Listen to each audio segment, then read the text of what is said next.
He acts like the God of only the Israelites. And so Israel's enemies... Listen to what you just said.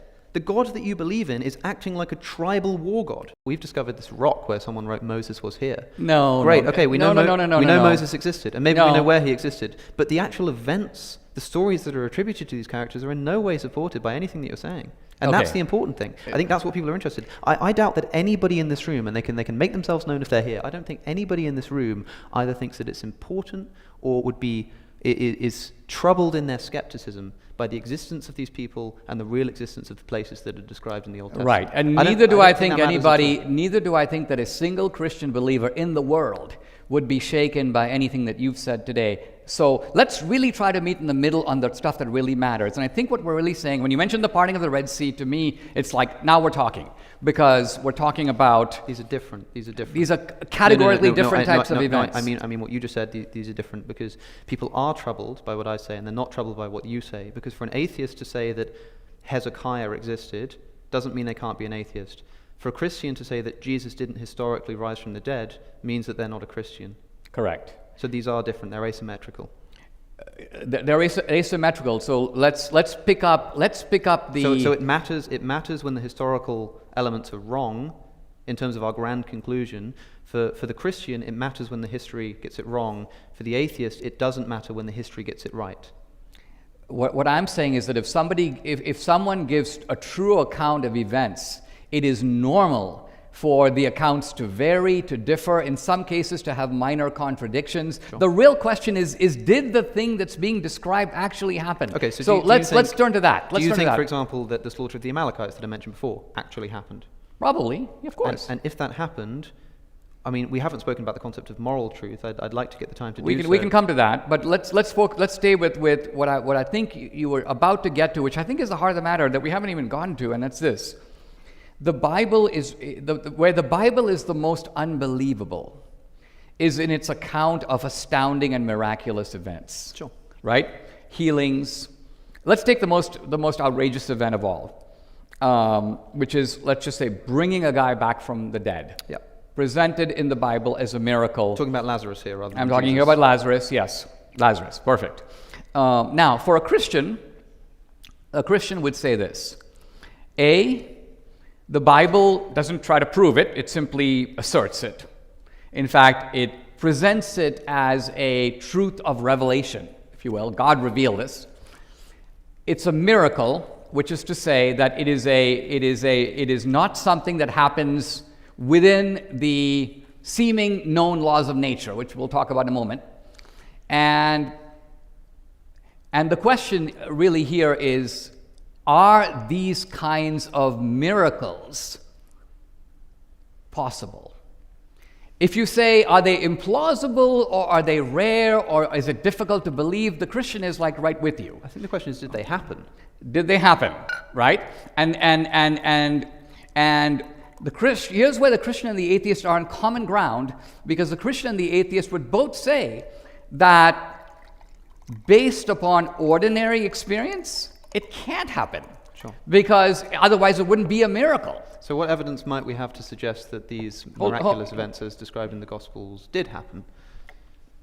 I'm saying that because the miraculous events, the Christian would simply say, if God exists, miracles are obviously possible. Sure, I agree. The atheist has a higher burden.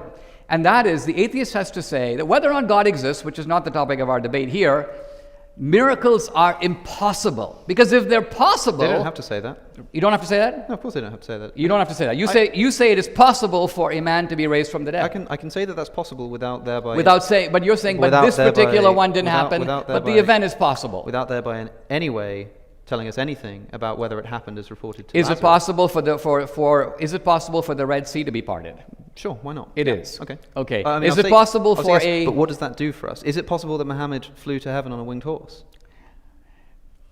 Okay, so here's our problem. Well, hold on. Yes or no? Yes, of course it's possible. Of course it's possible. So that means that, the miraculous events as described in Islam, you've got such a higher burden of proof than the Muslim does if you're having a debate with a Muslim. But because you have to say that's impossible. I am not trying to prove the veracity of this or that miracle. I freely admit that I can't do that. I'm not trying to prove the veracity of this but or you that can't miracle. disprove it either. No, of course I can't disprove it. Exactly. But that's not my task yet. That's like me saying, I think that, I don't know, to take your Shakespearean example, I think that, spoiler alert, Well, we don't need a Shakespearean example. Romeo took the poison. Let's take an actual. And if you said, well, hold on, how do you know that that actually happened? And I said, well, you can't prove that it didn't. Well, let's pick an actual example that pertains to Christianity. Let's talk about something I raised earlier. We've got about 5 minutes before Q&A, okay. by the way. Do you believe that there is life after death? I don't know. You don't have no idea. Yeah, I'm agnostic on that. So if I say that there's life after death, am I being unreasonable? I don't think so. Not at all. It depends on your reasons. It depends on my reasons, but yeah. what I'm saying is, if I were to tell you that there is no empirical way to prove this one way or the other, my faith, let's say, that there's life after death is just as reasonable as someone who says there isn't. Sure, it depends on what the reasons that are given are, of course, but sure. That's We're talking about the reasons that are actually available. Not the person who's giving a reason may give the best or not the best reason. It's pedantic, but I'm happy to say yes. I just want to be careful what I say, because people might get the wrong impression of my beliefs. But yeah, sure. I mean, sure. We've got two people. One says life after death. One says not. They're both just as reasonable as each other. They're both just as reasonable. Sure. That could be. Okay, that could excellent. Be the case. Okay, good. I wanted to clarify that point particularly because What's this got to do with the truth of the Bible? Well, all I am saying is that the claims of miracles, you and I are not going to be in a position to go back and see whether or not Jesus raised a man from the dead, well, right? It's not all you say. It's not all you're saying. The Christian is perfectly willing to take that on faith. You think that did happen, and you're taking it on faith, and that's fine. Yes. More power to you. And in fact, I envy your ability to believe things despite what Well, seems don't to me you like take a lot of things on faith? Of course, yeah, absolutely. Plenty of things on Yeah, faith. well, yeah, all the time. So all the time. things that you take on faith are things that you think are not unreasonable, but the things that Christians take on faith are to you unreasonable because they can't be corroborated with historical evidence. Is that what I said? I don't remember saying that. So are the Christian beliefs on faith just as reasonable as everything that you believe on faith? It can be, depending on the reasons, but the veracity of the gospel accounts and the Old Testament prophecy, I think, is unreasonable to believe in. Not life after death, that's fine, you can believe that. Not like, a man called Jesus rose from the dead, fine. But the idea that the Bible comports with reality either in mythological sense, in an allegorical sense, in a moral sense, or in the sense of historicity. Let's talk about the moral sense, since you raised it, and we'll just talk about it briefly. I want to make sure we've got time for Q&A. But look, I can reread the text if you like. The Amalekites. Well, let's not talk about the Amalekites, in part because here's the problem. For most Christians, the Old Testament is different than the New and is seen through the light of the New. So but if you want to go to Dennis Prager, who has written about this from a Jewish perspective, has written about the Deuteronomy, the Book of Kings, the Amalekites. Sure, we can bring him out what he later, considers to be the justifiable massacre of the Canaanites. I don't really want to go there because. Well, I know why you don't want to go there. Well, the reason I don't want to go there, the Old Testament is full of horrific massacres. Yes, and that is hold on. Massacres which are ordained. Massacres which appear to be ordained by Yahweh directly. Sure. Agreed. And why are you saying Yahweh instead of God? Why are you trying to distance yourself from the God of the Old Testament? Well, I'm not trying to distance myself. I'm simply trying to say that any reader. So why is that the first time you've used the word Yahweh in this conversation? I'll tell you why. Because there is a movement within the Bible itself that you are completely missing. Do not think that I have come to abolish the law or the prophets. I have not come to abolish them, but to fulfill them. For truly I tell you, until heaven and earth disappear, not the smallest letter, not the least stroke of a pen, will by any means disappear from the law until everything is accomplished. Therefore, anyone who sets aside one of the least of these commands and teaches accordingly will be called least in the kingdom of heaven, but whoever practices and teaches these commands will be called great in the kingdom of heaven. Jesus said that in the Sermon on the Mount, referring to his fulfillment of Old Testament prophecy and law. Referring to his fulfillment of Old Testament prophecy. Old Testament law. And what I'm referring to here is an Old Testament law, which you're now trying to distance yourself from and say that it's sort of different to the New Testament. I'm saying that that's not what Jesus thought. I'm saying you're missing the developmental track of the Bible that is obvious to any intelligent reader. Let me give you one example of what I'm talking about. Tell me about the Amalekites. Tell me what the developmental It's not about the Amalekites. It's genocide about the way that is. the whole story of the Bible changes in tone and mood and message. But I mean, Dinesh, for example... help me out here. Like, just tell me where, any way you like, tell me where this fits into that trajectory. Okay, I'll tell you where. We have just a couple minutes, guys, so let's wrap it up before the Q&A. Just tell me, The just tell me where this the fits in. underlying message of the Old Testament is an eye for an eye. The Amalekites are the enemies of the Israelites. The Israelites will crush them with the same venom that the Amalekites would have crushed the Israelites. That's called an eye for an eye. Including now, the children, hold on. The children, the infants, The children, the cattle, infants, the sheep, the camels, the donkeys. Yeah, that Dennis Prager says yes, but my point is different. You will not find that spirit not at enough all in the New Testament. In fact, in the New Testament, you've got a spirit of forgiveness. So what I'm getting at is to pretend like you don't have this. I mean, Christianity is named after Christ. It's based on Christ as a fulfillment of the Old Testament. But what does fulfillment mean? It actually means transcendence. In Abraham's time, blood sacrifices are normal, right? When Christ comes as a sacrifice, Christ is the lamb. The point is, those blood sacrifices aren't necessary anymore. Listen, That's the Christian reading. And you keep filibustering me because you know that the Bible is showing a movement in a direction, and to miss the movement is to miss the Bible. Let's look at God in the Bible. Let me make one quick point about God in the Bible. There's nothing quick about what you're doing, Dinesh. There's nothing quick about what you're doing. I need to be allowed to respond to what you're saying. I'm getting sick whenever I have these conversations. You're cross-examining me on the justice of smiting the Amalekites. Honestly, I don't see any justice in it, but I do agree that was the eye for an eye ethic of the Old Testament that is repudiated and transformed and transfigured in the New. I've had this conversation so many times, most recently with William Lane Craig. At least he had the gall to just tell me that yes, that was a moral thing for God to do. I get sick to death of people hand-waving away this genocide by some vague reference to the fact that Jesus came along to do something which somehow kind of undoes the immorality of it.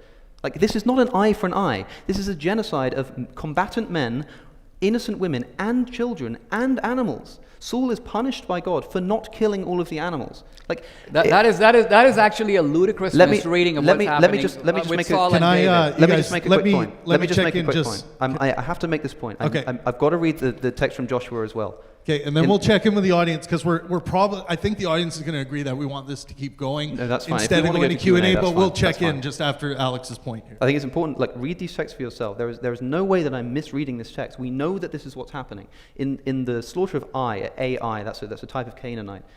In Joshua, we're told that when Israel had finished killing all of the men in Ai, in the fields and in the wilderness, where they had chased them, and when every one of them had been put to the sword, the Israelites returned to Ai and killed those who were in it. That is to say, that we're told that this is just because the promised land was inhabited, and God's God, he's allowed to do this. So because the Israelites want that land, they have to go and chase out the Ai. So they chase them into the wilderness. They chase after them. They slaughter them in the wilderness. They then turn around, come back into the city, and kill who's left. Who's left if the combatants have run away? The women and the children. This is intolerable, and I cannot have it simply waved away. All right, hang on. Jesus. Let me just for a second. It can't happen. It can't keep happening. Let's pause. You're completely blind to the irony of what you're saying. Dinesh, can we pause for just a second? Yeah. Okay, everyone who wants to go to Q&A right now, make a loud noise. Everyone who wants the discussion to continue on and eat up the Q&A time, cheer. Okay, sorry guys, we're gonna let them roll through Q&A. All right. We might have some time. Christianity invented the just war tradition, according to which the slaughter of women and children is out of bounds. Prior to Christianity, no one thought this. Everybody did it. And everybody today does it everywhere in the world, and we do it too. The bombing of Dresden, the bombing of Hamburg, Hiroshima and Nagasaki, the incineration of women and children is the normal course of war. I just watched a World War II documentary in which they interview an old bomber, a U.S. bomber pilot, and he goes, I was given a bombing mission to hit a target. I asked the U.S. authorities, who's in the building? They said 20,000 women and children. And this guy kind of breaks down. You can watch this on Netflix. And he goes, I'm like, what the hell? You want me to kill 20,000 women and children? He goes, we're supposed to be the good guys? And he goes, but I couldn't repudiate the order. It was an order, so I did it. So what I'm getting at is that everybody does it. It is not ethical. It is not, but I'm simply saying, Alex, that you are a product of the Christian morality that repudiates it now. You're standing on a Christian mountain and acting like, whoa, look at these Christians. They taught you to talk like this. Dinesh, these people did not teach me to think like that. They did. These people were listening to their God who was telling them to slaughter innocent women That's right. children. The ancient Israelites were. But the ancient Israelites are not what taught you. What taught you is the 1,000-year tradition of the early Christian church. Which came a bit too late for the Amalekites. It came a bit too late for the Amalekites, to be sure. Were the Israelite armies not instructed by the God that you believe in? They were instructed by God. And they were instructed to do things which you would now consider to be immoral, yes? Absolutely. So God has commanded them to do something which you now consider to be immoral, whether or not you consider it to be immoral because of the later developments of Christian ethics. God himself has told us that we must abandon our intuition that the slaughter of women and children, and by the way, when it's unnecessary in those instances to slaughter them, is wrong. I don't view it that way. This is how I view it. Let's put it this way. Even in the ancient world, divine revelation comes into a primitive, barbaric world which is full of a lot of really bad guys. And God says, keep going. No, keep it up. God does not say keep going. But what God does is and again, this is called, trying to get the point of what is happening. There's slavery in this world, in the ancient world, and it is true. The Bible doesn't come in and go, we denounce slavery, we denounce the killing of women and children. It doesn't do that. The opposite. It actually immerses itself into an existing, admittedly barbaric culture. And what's actually going on there with the Amalekites, the Canaanites, and so on, if you just read the Old Testament, it tells you. It has to do with the displacement of polytheism with monotheism. That's fine. Hold on. That justifies the murder of children and women. I didn't say it does. That's what you're implying. I'm saying Otherwise that the way it about happens historically is God takes a side. The single monotheistic God, who, by the way, in the Old Testament does not act like a monotheistic God. He acts like a tribal God. Right? He acts like the God of only the Israelites. And so Israel's enemies... Listen to what you just said. The God that you believe in is acting like a tribal war god. The God of the... Yes, the God that is depicted in the Old Testament is... He goes, I'm picking the Jews. Yes. I'm choosing you. To the extent that your enemies become my enemies, to the extent that your male and female slaves may come from the nations around you. From them you may buy and sell slaves. You may also purchase some of the temporary residents living among you and members of their clan born in your town.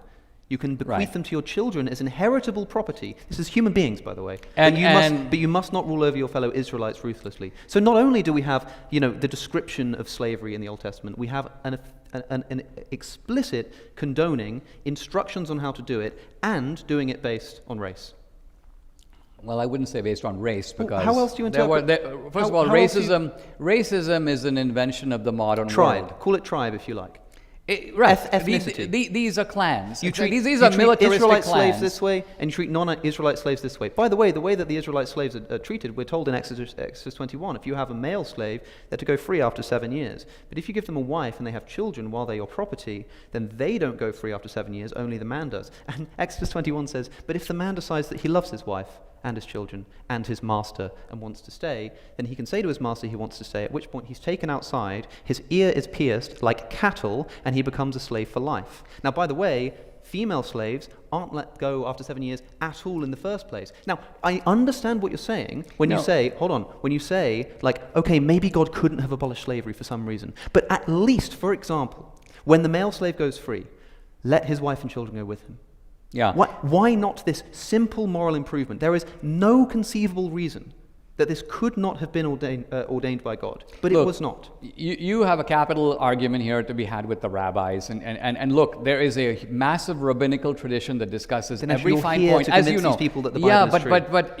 But it's not my job to I'm not a rabbi isolate the Old Testament from the New and justify ancient battles that have no bearing. Let me put it this way: and tell me how if someone were to listen to you, this. they would have no idea that the first anti-slavery movement in the world is driven by the Quakers and the evangelical Christians. They read the same Bible, but evidently they don't read it your way, Because if they read it your way, they would be the prime apologists and defenders of slavery. So Dinesh. you have to explain why you take a universal institution. Dinesh, when did that happen? In every culture. When did that happen? When did what happen? When did that movement first get off the ground? It's in America, it starts shortly after the Quakers get here. So the early let's put it this way, the early anti-slavery movements are about 1710, so 1720. Here's two hypotheses then. One hypothesis is that God actually didn't like slavery the whole time. It just took human beings literally thousands of years to work it out, and that just so happened to coincide with the Enlightenment. That's one hypothesis. Another hypothesis is actually that the Bible does condone slavery, and that what's going on is, I think, for example, when you look at the actual verses that are being given as justification for the Christian abolitionist movement, what kind of verses are we talking about? Well, what I'm saying is that first of all, the Enlightenment... It may have been Christians who did it, but they weren't, to say that they were doing it as motivated by Christianity is a different kind of claim. It is a very significant claim because to you, the Bible exists in an interpretive tradition that has been expostulated over many centuries by Christians. They're reading that Bible. They're reading it with great care as to what it's trying to say. And the Enlightenment, far from being the origin of any of this, in fact, the racism that came out of the Enlightenment was of a species that never existed before. I mean, you think of the great philosophers like Hegel, Kant, their denunciations of blacks, for example, you'll find nothing like that in the Old Testament, leave alone the New. And if modern Enlightenment thinkers were beholden to think that these Enlightenment thinkers were ineffable, creators of an inviolable ethic, then we'd probably have had a harder time getting rid of it, don't you think? Well, nobody. Do you think the abolitionist movement was helped or hindered by the existence of the verses that I've just described? Well, I mean, I think it was hindered by them because I think that the Southern apologists of slavery appealed to those verses. To be sure, they appealed to the Old Testament verses that were pro-slavery. Tell me where you could appeal to be anti-slavery specifically. I mean, not love your enemy, love your neighbor. Tell me specifically. Like, here's how I can put it: you're in a time machine. You go back to antebellum slavery in the American South. Yeah. And you find yourself on a plantation, and you say to the master of the house, you own a bunch of slaves. I don't think this is moral. I don't think you should be mistreating them. Where do they turn? And plausibly so, to justify what they're doing. Well, the answer they pull out is their this. Bible, and you can say to them, well, hold on, have you read this verse? Tell me the verse. Tell me where I can point this person in order to dispel them of their ideas I would about recommend to you a compendium of sermons that were delivered by Northern preachers in the decades leading up to the Civil War. Hold on. I want to know what the verses right, are. so I'm going to give you their mode of preaching because the key to it is to understand how they use the Bible. It's not the way you do it. Even the Southern theologians weren't dumb enough to say they enslaved the Amalekites, therefore you can enslave this guy who's here from the Congo. No, the Southerners didn't use those arguments either. Your arguments are in a different species altogether. If you look at the arguments between the Northerners and Southerners over slavery, they were far more nuanced than that. Basically, you had to do something like this. The Northern theologians would say this: are we or are we not created equal in the eyes of God? Yes or no? Yes. Are we all equally in need of salvation? Yes. Does God therefore love us all equally and make salvation available to us all? Yes. And then you flip over and the Old all Testament. that being the case, so hold on. It takes a movement now to go from this theological truth to a political application. But I don't have to prove that this is plausible because it already happened. It's far too vague. It's far too vague for you. No. From a skeptical compass, it's vague. This always happens. But I'm saying millions of people believed it. This always they happens. Listened to these sermons. They acted on them. That's because people retrospectively impart their own values. Why do you the think? Bible. Why do you think people in the North who had no stake in the matter signed up to fight the Civil War? Why did they do it? I don't know. You have no idea, right? You have no clue. But I don't think it's because they read the Bible.